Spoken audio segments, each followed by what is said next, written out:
Brazilian Jiu-Jitsu hasn't changed my life, or has it? I'm always skeptical, or I've always in my life, I've been skeptical of when someone says like a martial art or yoga, for instance, has changed their life. I'm more of a concrete numbers guy. I just can't understand how something like that has changed their life.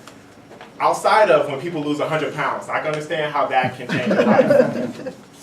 But in my practice of Jiu-Jitsu, I've been practicing for 1.5 years, I've seen things and I've read things and I've observed things, and it has actually changed me and how I think, and potentially has changed my life. So I walk you through my journey of some observations I've had in Brazilian Jiu-Jitsu.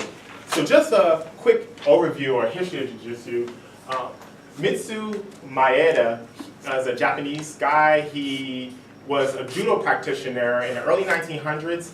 He traveled around the world. Around 1904, he left Brazil and traveled around the world and ended up in Brazil in 1914. And that's where he met the Gracie family. And Gracie is kind of synonymous with the Jiu-Jitsu world in the US and around the world. So in Brazil, he met Carlos Gracie.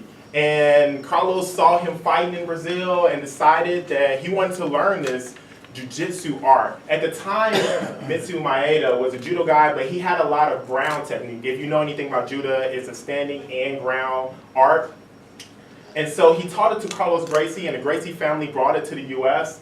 And in UFC 1, Rorian Gracie actually defeated a much larger opponent in using Jiu-Jitsu. And people were amazed. And a lot of the older Jiu-Jitsu practitioners today will tell you that they really got into Brazilian Jiu-Jitsu by watching UFC 1. So that's an overview of Jiu-Jitsu. So one of the things, my initial observations of Jiu-Jitsu is that in Jiu-Jitsu, the top position is not always the dominant position, and the bottom position is not always the inferior position. In this position right here, we have the mount. The top person, obviously in this position, is in a dominant position. That's one of the worst case scenarios you want to be in a tournament. You get points for that kind of, for getting into that position and holding it for a certain amount of time. However, the bottom position here, closed guard, this person on the bottom is actually in the dominant position in the situation. The person on the top actually wants to escape the situation. There are a lot of attacks that he's susceptible to while in the bottom person's guard. So in Jiu-Jitsu, I initially learned that your position, where you are, could be dangerous or could not be dangerous. Before the Toastmasters, I was talking to Monique, and she mentioned a tournament that's coming up this weekend, and I actually am not fighting it, but last year I did, and this might as well have been a representation of what happened.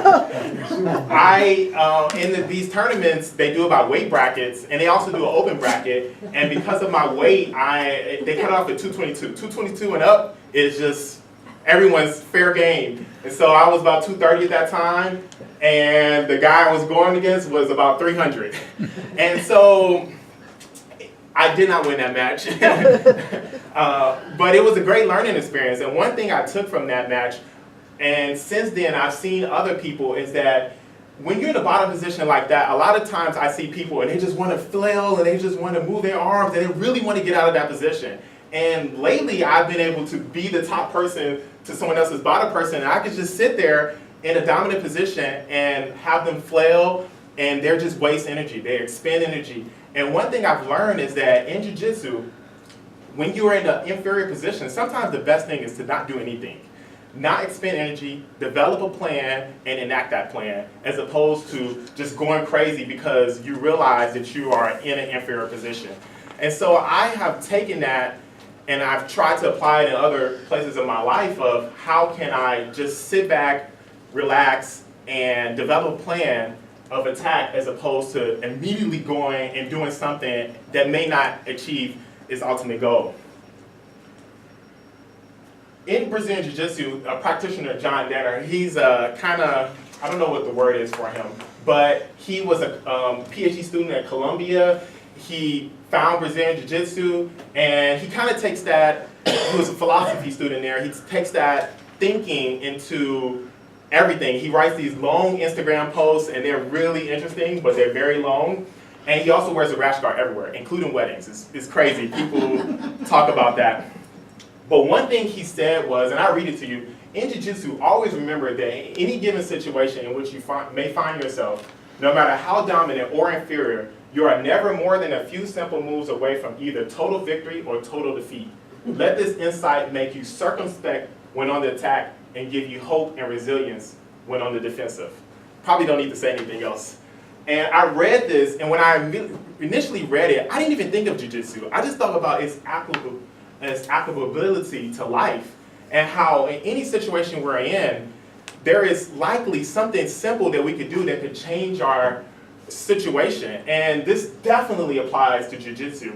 Many times someone is in the mount, someone has you in their closed guard, and there are very simple moves that you can do. Maybe shifting your weight over to the left, or moving your arm to another position that will offset the other person. And next thing you know, you are now in a dominant position, and the other person is struggling to defend. So I actually think about this quote almost every day. It has totally changed the way I see a lot of things in life. And so, has Jiu-Jitsu changed my life? That may be a strong statement, but it has definitely changed my way of thinking about the world and how I see the world. Thank you.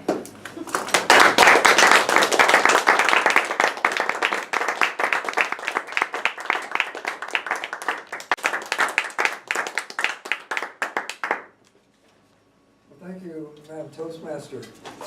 Jonathan was working on the third speech in the Pathways program, which is to either take your second speech and do it again and incorporate the suggestions, or give an entirely new speech.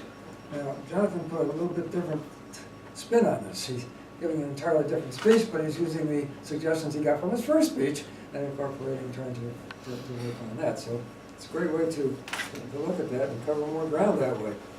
Jonathan came up here right away, and the first thing he did was, of course, set up his PowerPoint, which is what you need to do before you say any word, because for our newer people, the timing starts the first word you speak. And Jonathan did not speak anything until he was set and ready to go.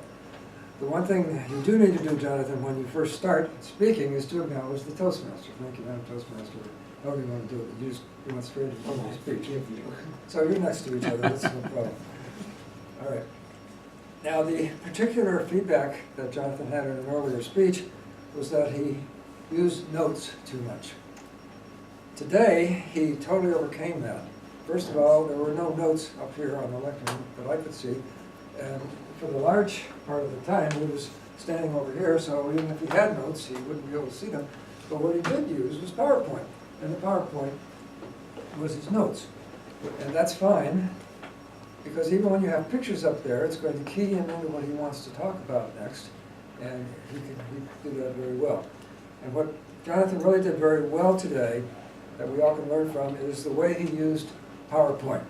Each slide that he had helped us to understand something about his speech that we would not have fully grasped if he did not have the slide. The first slide showed photos of the developers of the Jiu-Jitsu, which helped us to relate to how it all came about. So that was, to me, was very, very useful. Then there was a slide about the positions that could be taken in Jiu-Jitsu. And again, I don't think we could try to imagine that without the PowerPoint, but we all would probably imagine something entirely different. So that was good. And then the next slide, he used it to make a point. He had basically a sumo wrestler in there, and it wasn't him on the bottom, but he was making the point that at the time he was heavier, and this is what happens when you don't watch your weight. So that slide was effective as well. And again, as I mentioned earlier, he stayed out of the way of the slides so we could see the slides without him blocking our view. He was way over here in the corner, and we could relate to it. So very well done on the use of PowerPoint. The one major suggestion I would have for improvement next time around is to work on your speaking pace. In other words, you were pretty well rapid fire the whole time with the same voice and the same speed, and you didn't slow down and take a breath. And you need, once in a while, you need to pause, and you can pause between major points or between slides or whatever, and this will help us catch up with what you're saying as well. So did Jiu-Jitsu change your life? You probably could have spent a little more time on that and built it in throughout the speech. But overall, I think this was an excellent speech. You certainly met the requirements, and I look forward to the next one. Madam President.